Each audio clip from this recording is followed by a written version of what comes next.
Really? You needed to resort to digitizing scenes from Star Trek to fill your background space?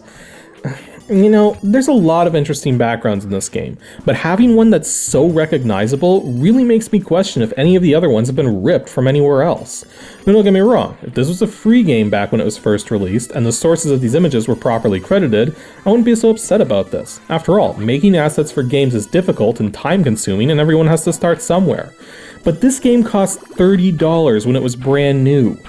When you start charging money for your products, you'd better be delivering original content, because people will get extremely upset with you when you don't.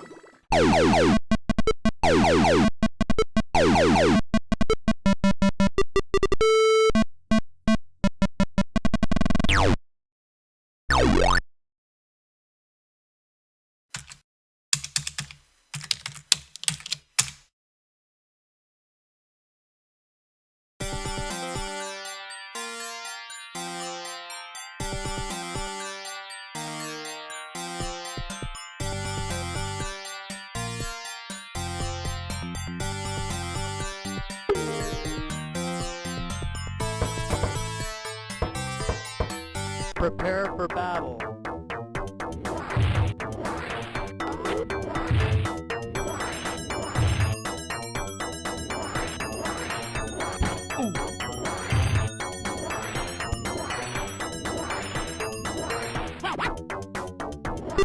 Boy, I really did it this time.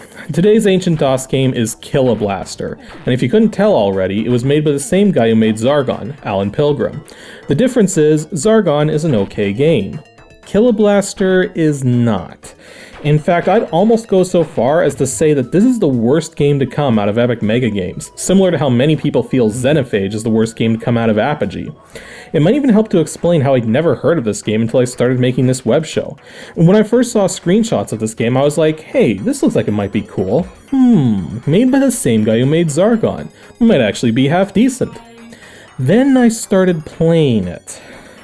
Okay, I gotta level with you guys here for a moment.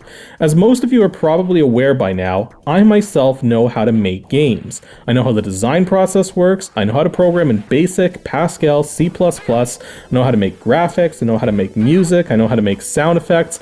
I know how to do the entire process from start to finish, and it is brutal.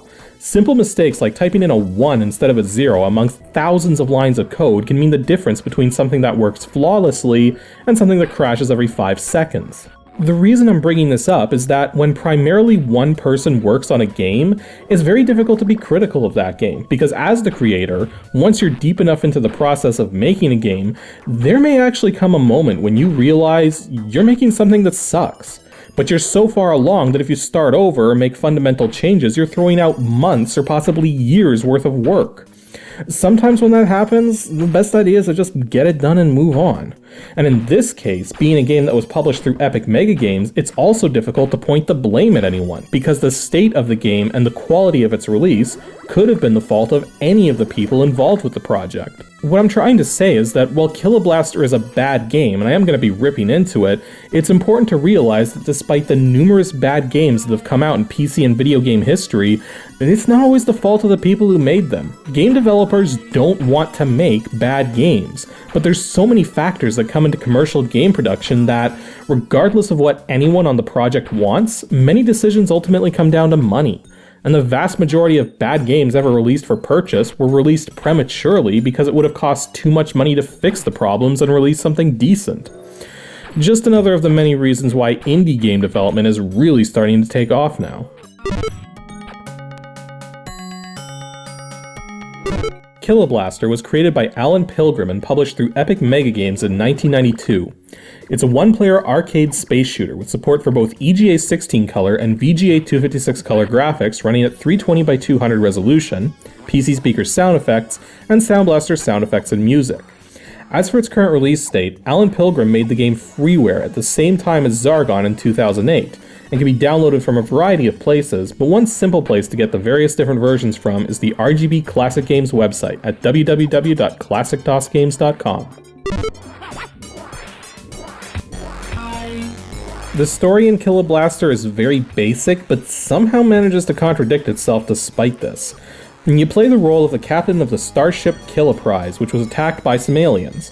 The attack left 100 crew members dead and damaged the warp engines so badly that you got shot millions of miles away from Earth.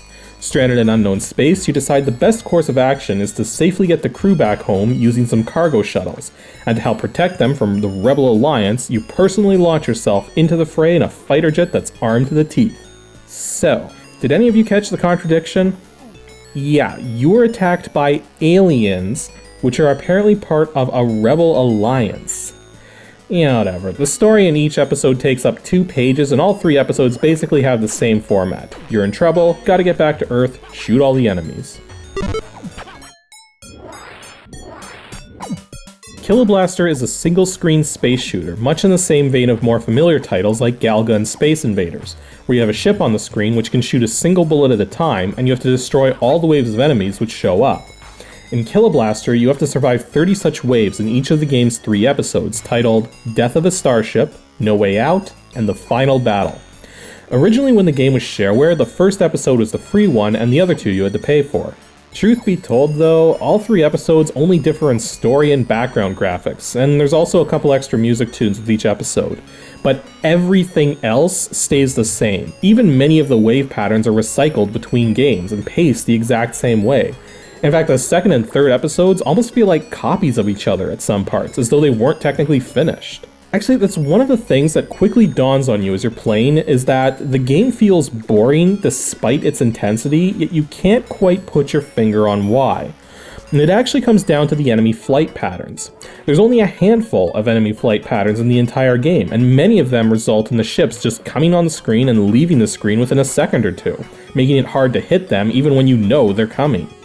The rest of the time, enemies simply bounce around the screen or fly back and forth based on where the player is located. But even that doesn't work properly sometimes, as enemies will get stuck on the edges of the screen trying to fly away from you. Now, despite the combination of a frantic pace with a terrible frame rate and inaccurate hit detection, you do thankfully have a shields gauge, allowing you to take 5 hits before you lose a life.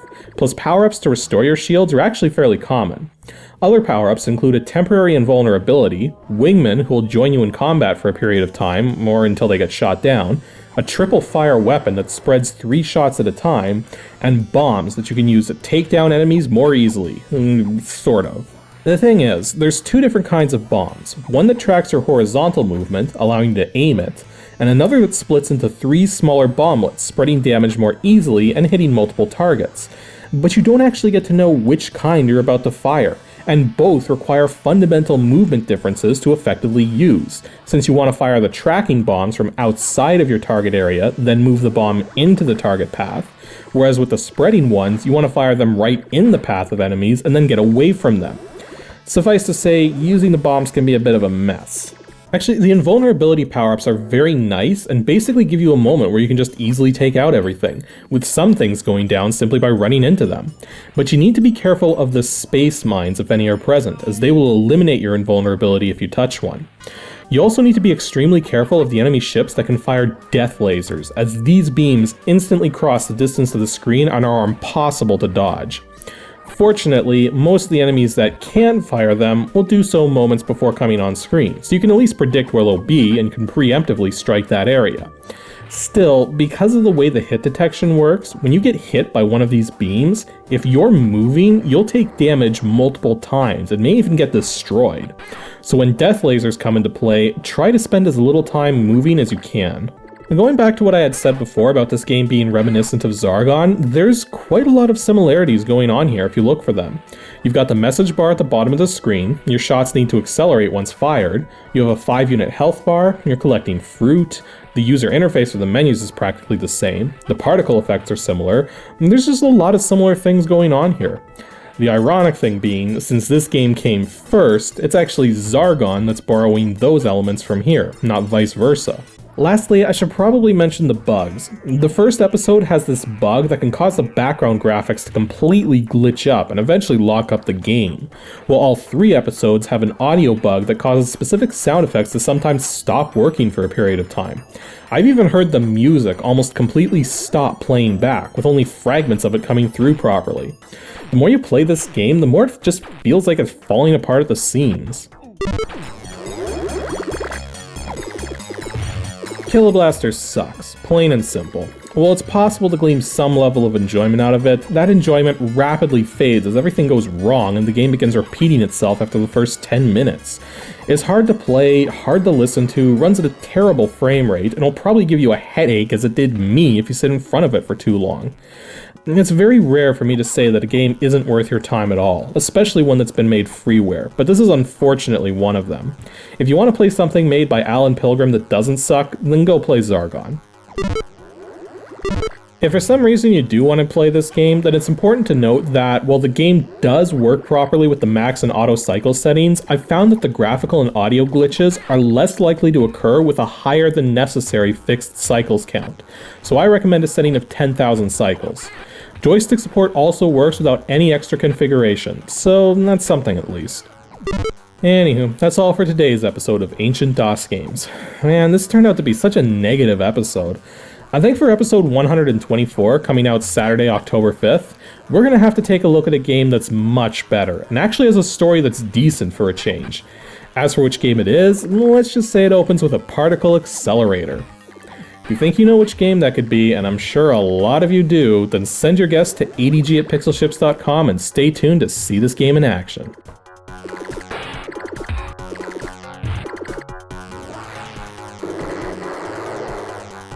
You